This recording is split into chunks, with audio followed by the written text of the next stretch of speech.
Hello, I'm calling from the trip. I'd like to confirm a quote. You were around in 2 hours. I'm coming up on deadline. How much money was involved? Was it over $1,000? Was it over $10,000?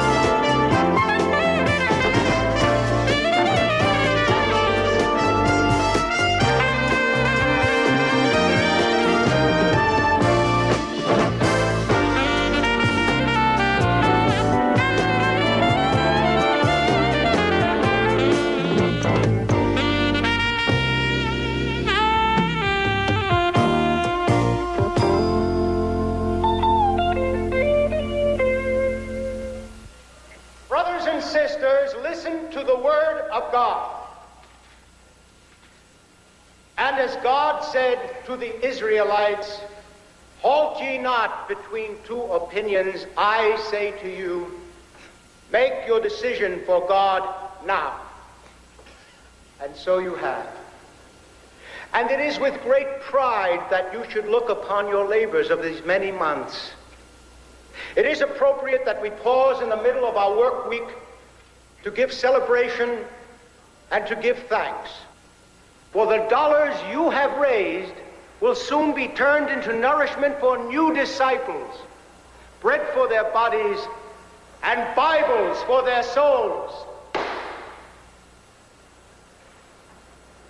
Will you join us now, my friends, in the singing of hymn 324?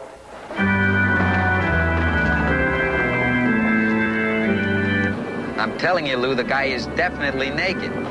Maybe some kind of fraternity initiation. Looks a little old for that. He's carrying a sign, something about God.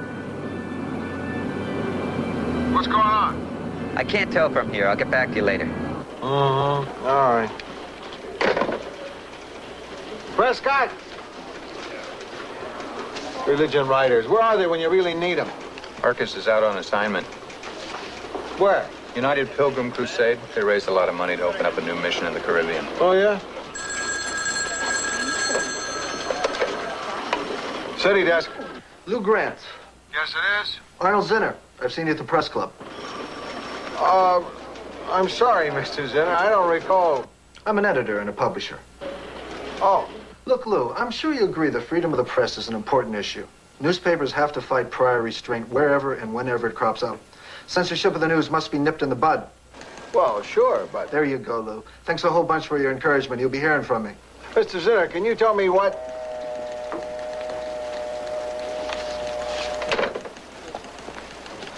Did you ever hear of a guy named Zinner?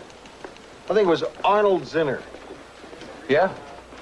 He publishes that cheap weekly with nudes on the front page and headlines like 15 secret places that drive women mad. I think it's called Grabber.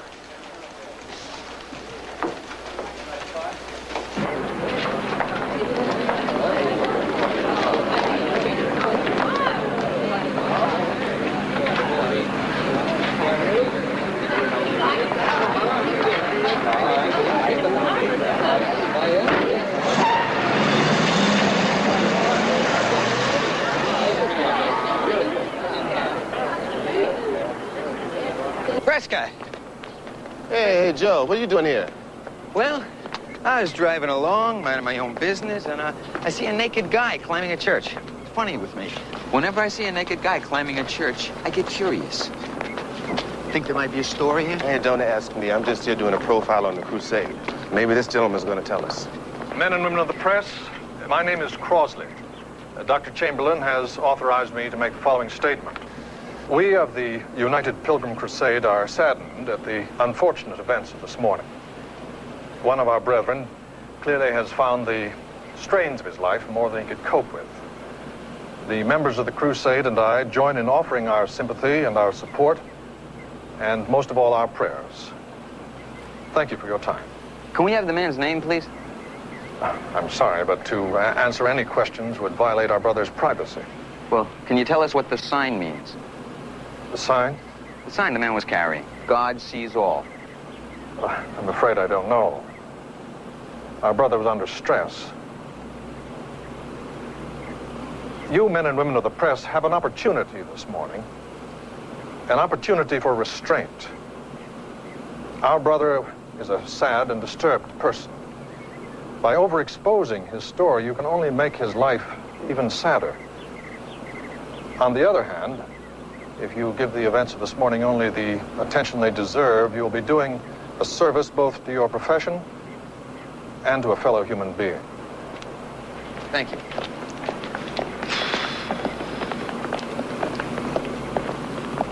You coming? I'm waiting. For what?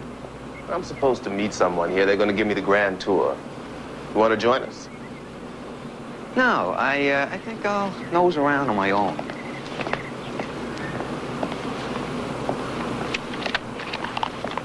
Pardon me, sir. Are you lost? No, I'm not lost. I'm just looking around. I'd be happy to be of help. Well, I don't need any help. How can you support that smut peddler, Arnold Zinner? Who says I support Arnold Zinner? Arnold Zinner does. This ad is appearing in the Tribune tomorrow regarding freedom of the press and Grabber magazine. The Los Angeles District Attorney is once again trying to stifle the free press, and we must resist him. And I'm grateful for the support of the city editors of each of our great daily newspapers in this fight. At least you didn't actually use your name. Fight? What fight? Well, come on now, Lou. I have no idea, Charlie. But how can you agree to support something like this if you don't know what the issue is? I didn't agree to support anything. He's using me without my consent. What's this all about? You don't know? No. Apparently got hold of a list of the names, addresses, and phone numbers of every undercover narcotics agent in L.A., and he was going to publish it in this week's issue of Grabber magazine. And if the names and addresses of those narcotics agents are made public, they become targets. They'll be sitting ducks. And how? Fortunately, the DA found out about it before they were going to publish, and he got a temporary injunction. Wait a minute. Telling a newspaper not to publish before it hits the streets, you're talking about prior restraint. That's unconstitutional. Maybe.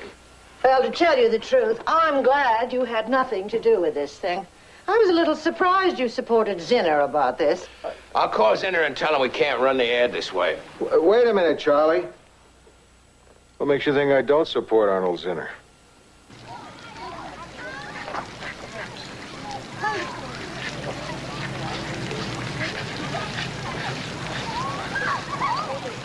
Our art group is open to the community. One of our advanced students was just accepted at the Royal College of Art in London. Mrs. Carson, can you add one more gentleman to your tour? Sure. I think you'll enjoy this much more than just wandering around. Okay, whatever you say. Wonderful. I'm Agnes Carson. Joe Rossi. How do you do? This is Marcus Prescott of the LA Tribune. I've heard of you. Right this way, gentlemen.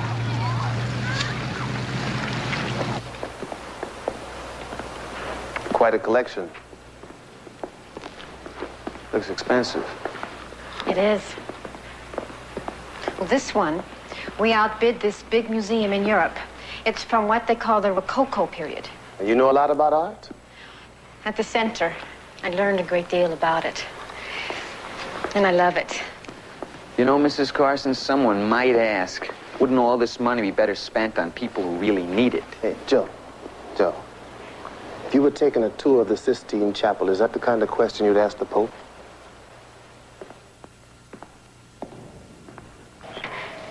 Last year alone, Dr. Chamberlain traveled over 100,000 miles to bring his message to the rest of the world. We have a look in there? Oh, I'm sorry, I don't have a key for that room. Oh, what's in there? Just a classroom. We train more than 50 seminarians a year. They go to our missions in 33 different countries. You keep all your doors locked? Next month, Dr. Chamberlain goes to open our new mission in the Caribbean. Is that what the big fund drive is all about? You know, it's got to be easier for a camel to get through the eye of an eel than for me to get in one of your classrooms. Joe, right now, your own apartment, is it locked? Or your car door? Thank you, Mr. Prescott. We've contributed food, clothing, and medical supplies to more than 500,000 people just since last December. You must be tithed rather heavily to support all those programs. And we give gladly, Mr. Prescott. As the Bible says, of those to whom much is given, much shall be expected. Mr. Rossi, are you coming?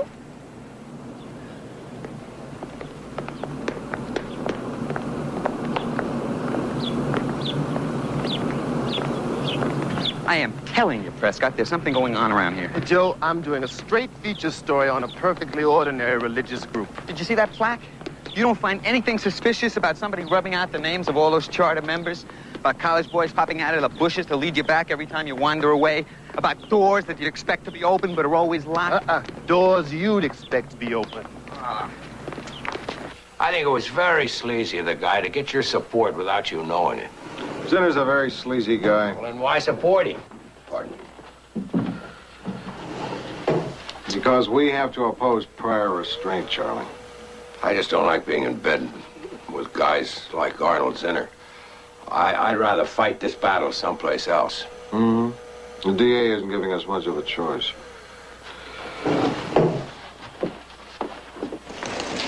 Hi, Marcus. Read your piece on the Holy Rollers, Marcus. Interesting. They prefer to be called evangelical Protestants. There's the difference, you know. I can't say I ever thought much about it. Well, read the religion page, Charlie. You know, Marcus, I was talking to Rossi last night. He thought the whole crusade operation was maybe a little suspicious. I think that's consistent for Rossi. Guy climbs a church, no clothes on. Obviously trying to get some point across. Then he disappears completely. You don't think that warrants some digging? Lou, it's tricky writing for the religion page. Every reader has an axe to grind. You have to be careful with your writer. The first thing you know, you have the Counter-Reformation on your hands. Excuse me. How long has Prescott been writing religion? Maybe 6, 7 years. I think it took. Hey, Lou, can I talk to you for a minute? Am I interrupting, Mr. Hugh? No, Jerry. You want to talk to Lou? Well, to the both of you. Was something wrong downstairs? No. It's about Mr. Prescott's article on the United Pilgrim Crusade. Oh? What about it? I was a member once. I mean, I can't believe this. I worked with the Trib 12, 13 years. That's a long time, you know? I mean, it just kills me to see my newspaper print of whitewash like this. You want to see me about something, Lou? Oh, Marcus, good. Come on in. I want you to hear this, too. Go ahead, Jerry. Okay. For a long time, I was a member of the United Pilgrim Crusade. Everything looked just fine. Then I began to learn a thing or two. For example? For example, Dr. Chamberlain. Do you know how he got started? Selling baby pictures door to door. It may not be very classy, but it's not exactly a felony. Before he started peddling religion, he was in insurance. Boasted he'd make $1 million by the time he was 30 years old. He went bankrupt. So he's no businessman.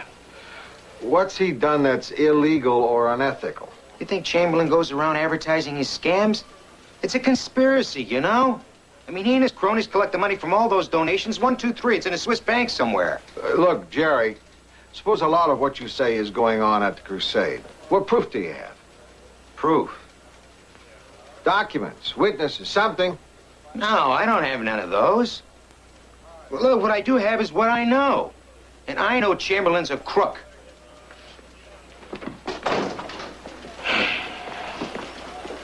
Well, Marcus, what do you think? Stories like that circulate about a lot of evangelical groups. The stories are lurid. That doesn't make them true. Doesn't make them false either. Have you heard anything to support Jerry? I haven't heard a thing. The story's been published. This is the first negative response I've had. Jerry's really worked up about it. Maybe there's something to it. Lou, my daddy used to caution me. Slow and careful. Your daddy wasn't a city editor. My daddy was just an old country preacher. I'll look into this if you like. I like. And listen, I'll put Billy on this with you. Maybe she can help, okay? Okay, Lou. Wait, now, but what are you going to do? Nothing. Hey, Jerry. Yeah, Rossi, what do you want? I couldn't help but overhear. Are there other people who feel the way you do about the crusade? Yeah, there's a lot of them. How can I reach them? I don't think they want to talk about it. Well, will you give me some of their names? Yeah. Oh, Marcus, I read all the background material on Chamberlain. How do you want to split up the work? I think you should go to the church and talk to a man named Crossley. Who's he, one of the ministers? No, he's a layperson. He runs the church's business. He's kind of second in command to Chamberlain. He's a base we should touch. Okay, what are you going to do? I'm going to go and talk to the man who climbed the steeple. What are you reading? Grabber magazine. Oh, boy.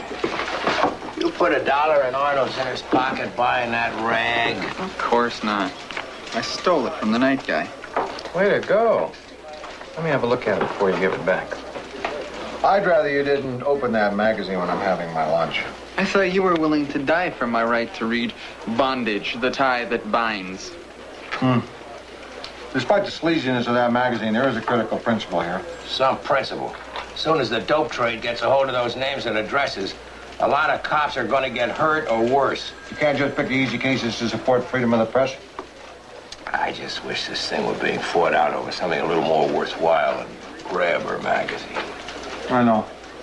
Every time I get the feeling okay with what I'm doing, I catch a glimpse of the front cover of that magazine and I wonder, is my neck on the line just so that Arnold Zinner can keep undressing women in public?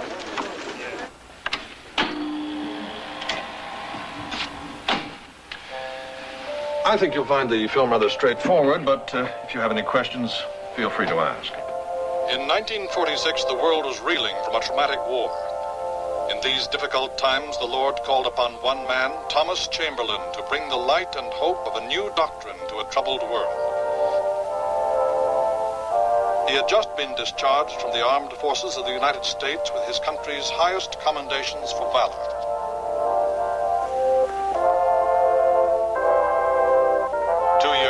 Thomas Chamberlain would be awarded his doctorate in divinity from the Ohio School of Christian Study in Carbondale. You have to understand, Chamberlain and the others, they're dangerous men.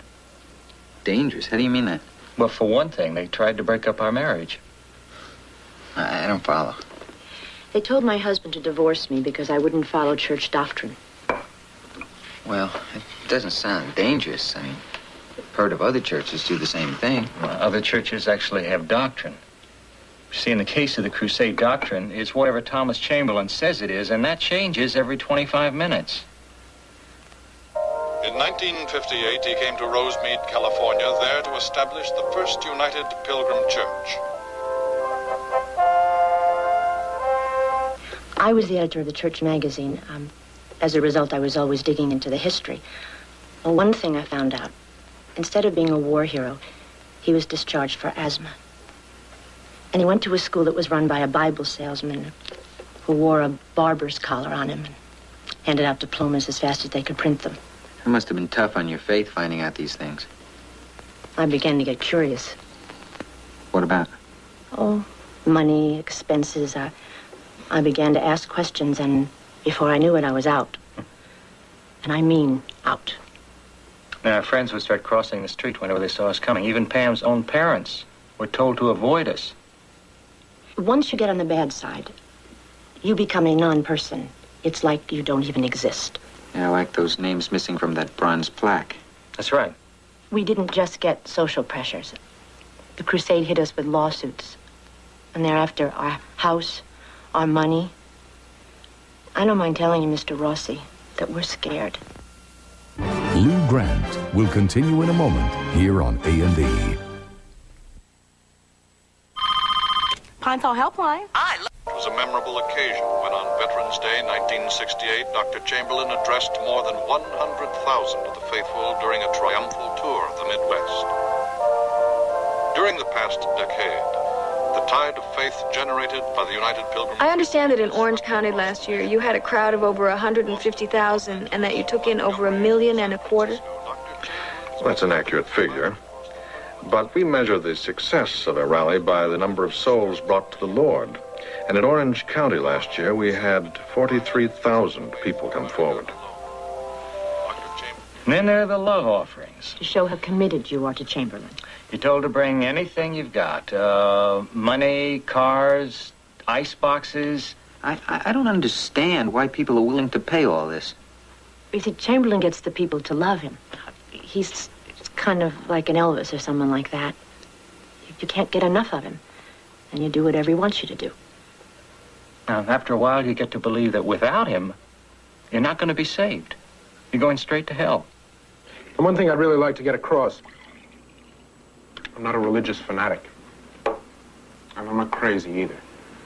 So that when I tell you that Thomas Chamberlain is the single true road to salvation, you can trust my words. Believe in him, and you're saved. Him? Chamberlain? That's right. And if you don't believe in him? I'd like to talk about the church, Mr. Smithfield. About your climbing it. About why you weren't wearing any clothes. Look at them. Just look at them. They have no idea. Satan is lying in wait. Mr. Smithfield, could we... Look, I knew that when I tried to tell you about Dr. Chamberlain, you'd just laugh. I'm not laughing.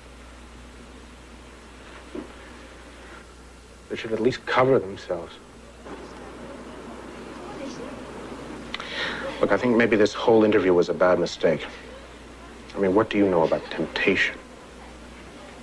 I grew up in a small town in the South, Mr. Smithfield, where hellfire and Satan and damnation are very real things, where man's religion still matters very much. And you talk about things like that to most folks out here, and they'll laugh at you, all right. But I'm not laughing, Mr. Smithfield. The steeple... The steeple? It was the only way to get through. To Dr. Chamberlain. We're running out of time. We have less than a month. For what? Crosley and the others always keep him surrounded. Makes me a little crazy. Crosley is using the crusade, you know, to line his own pockets. Crosley is skimming? Look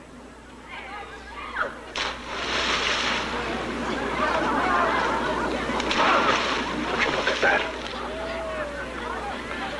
I'm sure he's skimming. How do you know? She weepeth sore in the night, and her tears are on her cheeks. Jerusalem, Jerusalem, return unto the Lord thy God. What?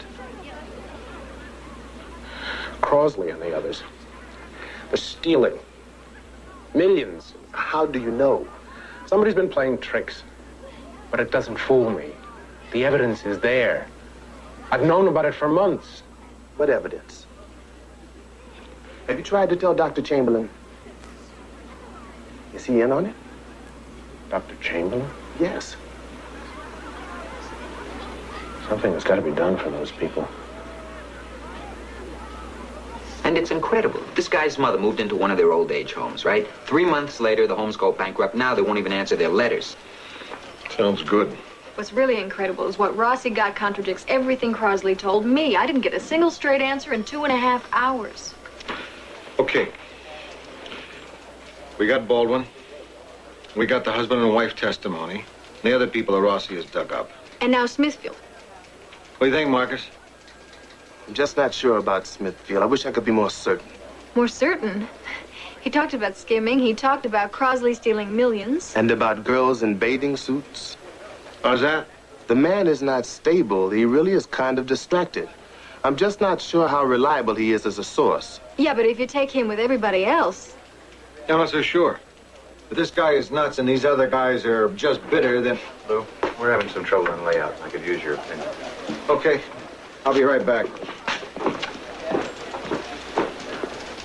What on earth are you trying to do, Marcus? When we're pitching a story to Lou, is not the time to show your insecurity about it. I just told him what I felt. I don't think we have enough. Not enough? How much do you need? I know guys who've won the Pulitzer Prize on less than this. It's hard enough to sell a story without getting shot down by somebody on your side. We're not just busting up a numbers game or a dope ring. It's bigger than that. It certainly is. It's millions and millions of dollars these people are getting taken for. You can take away a man's money or his property. They can be replaced. But when you take away his faith, you leave him with nothing. Look, Marcus, if you don't want to run with us, what the hell are you doing on this story? Okay, where were we? We were talking about going after the crusade. All right, if there's a chance that Billy and Rossi are right, and Chamberlain is deceiving people, it should be investigated and exposed. I'm not sure that Chamberlain is involved in this, and he's the man on whom the church is built. Marcus, you don't think we have enough? I see a lot of enthusiasm here, but I don't see much evidence. This is a difficult story for you, isn't it? I'm having some trouble working up the same glee others seem to have. Marcus, let me do us all a favor. You're off the story.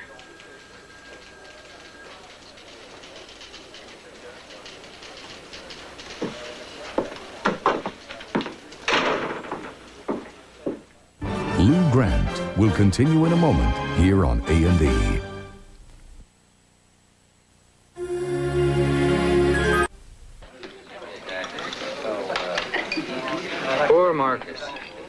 Imagine being bumped off a story like that. He must really be depressed. I walked out of the building with him this afternoon, and he seemed fine. Funny guy. He kicked the best story he ever had in his life right in the teeth. Lou was right to take him off the story. He wasn't going after it. He's got too many years on the religion page, just waiting for the story to come down from the mountain, written on tablets. I think you guys are being unnecessarily hard on him. He's having trouble with his story because he happens to be one of those people to whom religion has meaning. He believes.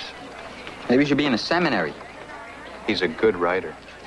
But we're in the newspaper business. A good reporter's got to have an instinct for the jugular. Oh, I don't know. Look at Rossi. We're knocking the hell out of Marcus Prescott because he's gentle and cautious and he's no killer. Aren't we in a funny business? The law says that any religious organization which receives a California tax exemption, For example, a crusade. for example, the Crusade, that such an organization must meet the following requirement that no part of its net earnings may benefit any private shareholder or individual. Which means the church leaders shouldn't get rich off their churches. And if they do, the state can prosecute. I wonder why they haven't. This may come as a surprise to you, Miss Newman, but you haven't told me anything new. You've heard all this before? You've had people come forward with testimony against the United Pilgrim Crusade? Yes. Not the same people that you've interviewed, but the stories are similar. I've been building a file. Oh. Well, when are you going to move against them? Maybe never. Why not? Because, unfortunately, the other people in the office don't feel the same way I do. And in a way, I can't blame them. Let's say you're a young attorney in the office hoping to get ahead. You have a choice. You can spend your time going after a religion that's encouraging people to pay their taxes, be faithful to their spouses, and brush their teeth. Or you can go after murderers, thieves, and crooked politicians. What if the people behind the crusade are thieves? Let me put it like this. When you go after religion, you run the risk of appearing to attack God. And that'll cost you votes in the valley.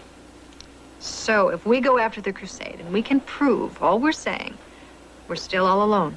Well, you may be alone for a while, but if the Tribune can make some noise, maybe this file of mine will begin to look more exciting to my boss. Lou Grant. Yeah. I'm Arnold Zinner.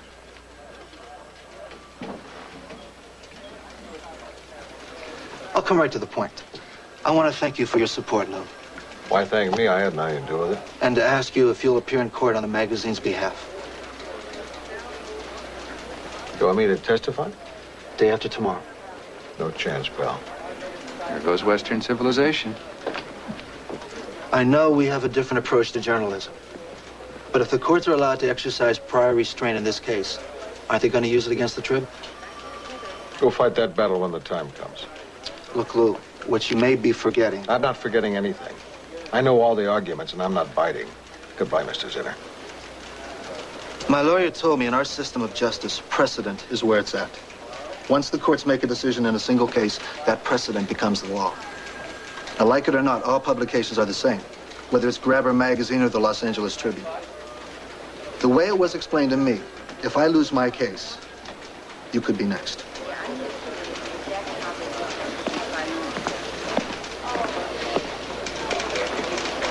Listen, Marcus, you mentioned a woman at the crusade. You said she took you on a tour, remember?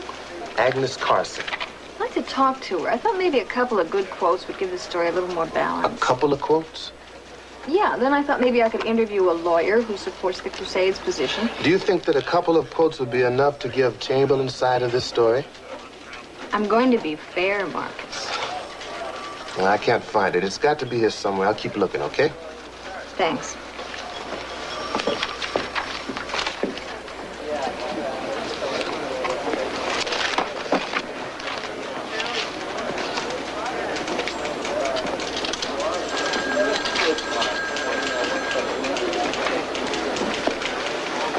Excuse me. Yes, Art, what is it? How you doing? Fine. Bishop Caldwell spoke on free will at the Immaculate Heart, and the Interfaith Council of L.A. has issued another position paper in favor of people not hating each other. Mm-hmm. I don't get it. It seems to me that you had the best story of your whole career, And you let yourself get bumped off of it. And what gives? Yeah. Everybody thinks that the crusade is a good story. And you don't? I just think I don't know. It seems to me that people get an awful lot of pleasure out of labeling a man of God as a hypocrite. But if he is a hypocrite, isn't he fair game? You know, my daddy was a preacher in a small town. When I was a little boy, we were coming out of a market one day. As we walked down the road, the clerk came out of the store shouting, "Thief, stop, thief." A policeman jumped out of his car, grabbed my father, and marched him all the way back to the store. I never will forget the look on people's faces when they saw my father being moved down Clay Street like that. When we got back to the store, the clerk said, "Oh, no, you've got the wrong man." And they released him immediately. But the rumor got around town that Reverend Prescott had been caught stealing. Everyone wanted to believe it because my father was a preacher. So, I always think twice before I yell thief. Damn it, Marcus. You should be on this story.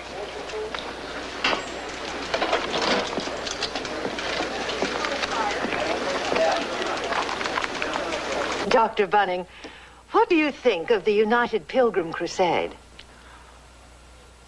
I think they have a splendid art collection. Oh, well, wait a minute. You're not going to get off quite so easily. I asked you to join us because we're wrestling with a difficult, touchy story on the crusade. We need the opinion of the established clergy. Okay, I'll be honest. Their art collection is a little pretentious. What else? Well, to tell you the truth, I don't respect the leaders of the crusade. Are you aware of charges that they've been ripping off their congregation by diverting money into their own pockets? Yes, I've heard that. Do you believe it? It wouldn't surprise me. What would you think if the Attorney General decided to sue them? I would be appalled. Really? I would think you'd support getting rid of the charlatans in your profession. Mr. Grant, there aren't many things that trouble me more than seeing the poor and the helpless taken advantage of by the clergy. Right, exactly. But there are one or two. And one is the sight of a whole religious movement under attack by the state. Wait a minute. Matters of faith and religious doctrine aren't under attack. We're talking about money and a con game. Isn't it the state's job to make sure a tax-exempt organization conforms to the law? Now, I think there's a more important principle at work here. That the church's business should in no way be the business of the state. Nobody here is challenging that principle. Oh, I think you are. I don't believe you would be tolerant of state interference if it were the press's First Amendment rights we were discussing.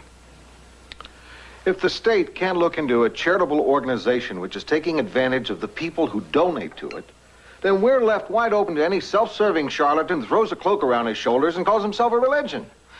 Mr. Grant, I don't like the United Pilgrim Crusade. But sometimes in life you find yourself having to defend somebody you don't respect. I don't know what I can tell you about the details of the crusade. Maybe you should talk to Dr. Chamberlain or Mr. Crosley. Well, what I'd really like to talk about are your own feelings. What do you mean? Will actually be quoted in the paper? In black and white. I guess I'd just like to tell everyone how grateful I am. Grateful? To Dr. Chamberlain, to the crusade. You should have seen me. Before I joined, I was a mess. All I used to do was sleep. I mean it, I would just sleep away the day. And when was this, Mrs. Carson? 2 years ago. And what changed? One day, I went to a rally. I don't know what drew me there. Must have been God watching out for me. Dr. Chamberlain was speaking there. What did he say? He told me he loved me, and I knew he meant it. That was the day I learned how to pray. And that changed your life? I became a child of the church. I did what Dr. Chamberlain told me. I began to dress modestly. I took care of my body and my house and my family. And what does the church ask in return? I volunteered them my time because I don't have a job. And, of course, we pay the tithe. How much is the tithe? 27% of what Donald earns. 27%.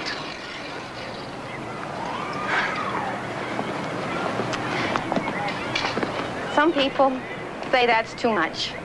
But how can you put a price on salvation? Isn't it hard to make ends meet? People think they need a lot of things they really don't. We don't really need a car. We don't really need a TV. Dr. Chamberlain taught us how to live on a budget. When I go to the market, I just have to stretch our dollars. We have to be careful because of the gas bills, electricity, everything. It's getting so expensive. And now we'll have to keep up our loan payments. Loan payments? On what? The loan we took out for the new mission. The Crusade sent a letter from the church explaining how to get a bank loan. Donald and I got our money just in time to make our contribution. What was the hurry? Dr. Chamberlain and Mr. Crosley have to leave for the Caribbean in less than a month. We were running out of time. And you gave them money that you didn't have? Oh, it's an investment. Priming the pump. That's what Dr. Chamberlain calls it. So one day, all our good works, all our generosity will be paid back.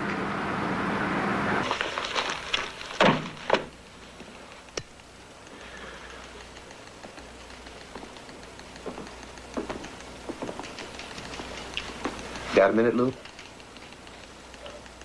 course. What is it, Marcus? I've been thinking about Chamberlain's church.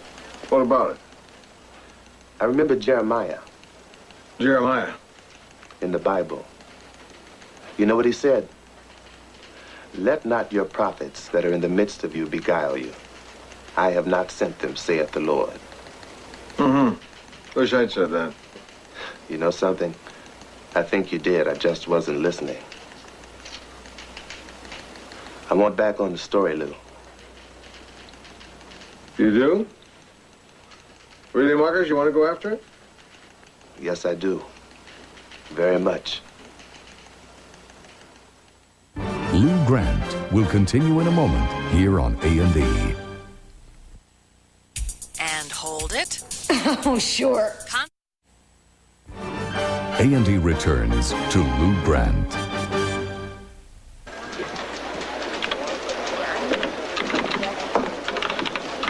Excuse me, Joe. Yeah, what is it, Marcus? I need some help. It's about the Crusade. I'm back on the story. Yeah, I heard. What can I do for you? I went back to talk to Smithfield, but he's being guarded by some young athletic type from the Crusade. Maybe if you could distract the watchdog, it'd give me a chance to interview Smithfield. Why don't you just tell me where he is? Billy and I will get to him. No, it's my source. I can handle it. If you don't want to run with this thing, what the heck are you doing on the story? You really want this, don't you? It's a good story.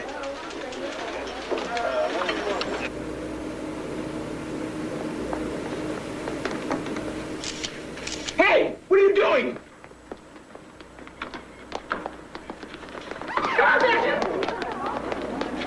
Oh. Hey! Mr. Smithfield, it's Marcus Prescott.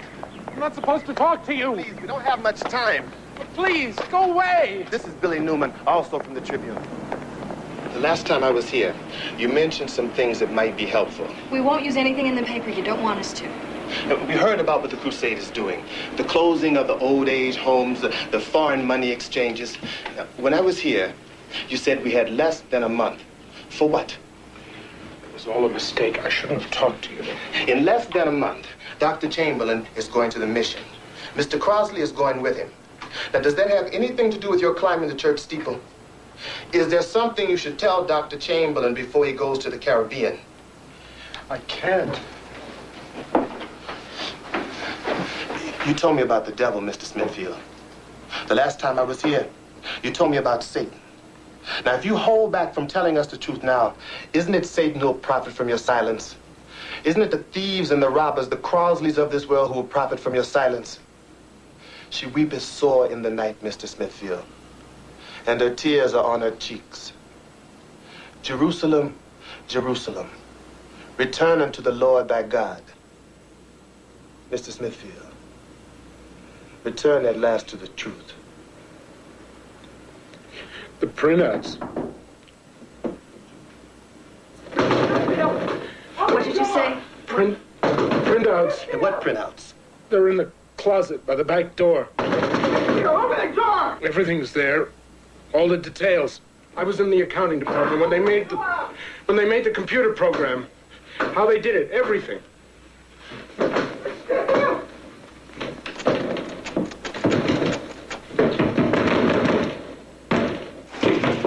That was some show back there. Not for nothing was I a preacher's son. I noticed you really got all that jargon down. Billy, I believe all that jargon.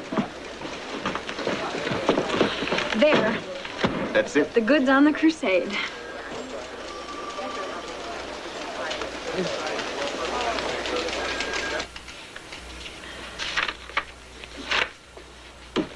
It's a really clever way to cover up the illegal transfer of millions of dollars.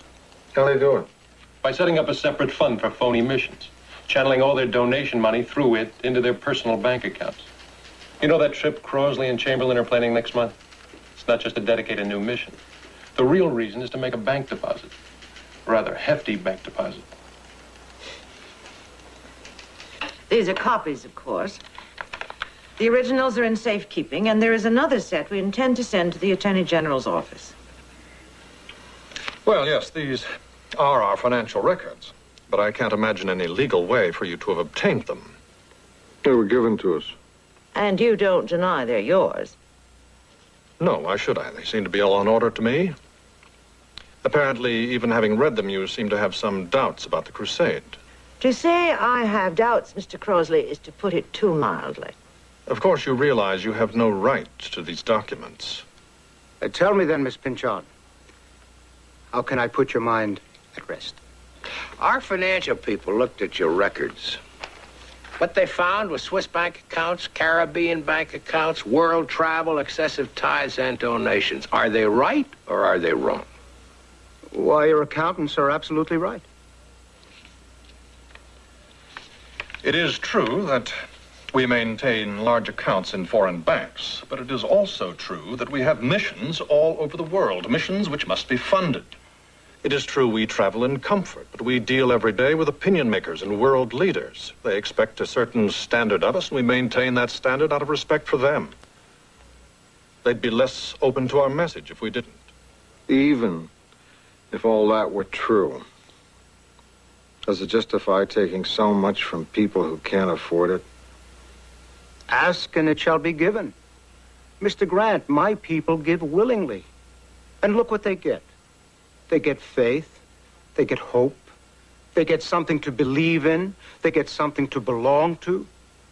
And they get God. We all sacrifice. They give their money to the church. I've given my life. I expected raunchy. I didn't expect gross. I don't think they could do anything worse than this. What about printing the names of those undercover narcotic agents? What a scrime ball. To think they want to turn this guy into a hero of modern journalism. You're well out of it, Lou. I'm going to testify. You're what? I don't think I have a choice.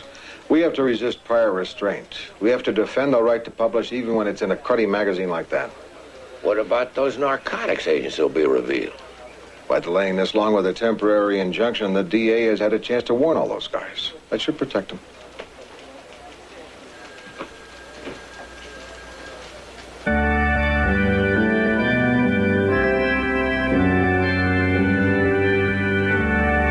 This newspaper, the Tribune, has vilified the good people of our crusade. And this same newspaper has gone to court to support this magazine in its effort to debase, degrade, and destroy our young people. Need you any further proof of how Satan works? We are being tested, my friends. We are being attacked on all sides. The government is moving against us. The Philistine press is screeching its hatred. Some of our brethren have turned against us. But we will hold together and we will prevail because we walk in the clear light of truth.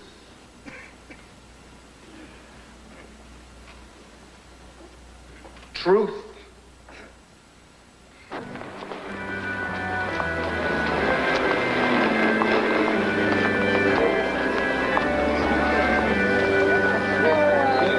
Good morning, Mr. Prescott. I'm surprised you're willing to say hello to one of the Philistines. I've been reading your articles about the crusade. It's not how you make it sound. Everything I wrote is the truth. I know you mean well, even if you don't understand. I think I do understand. God bless you.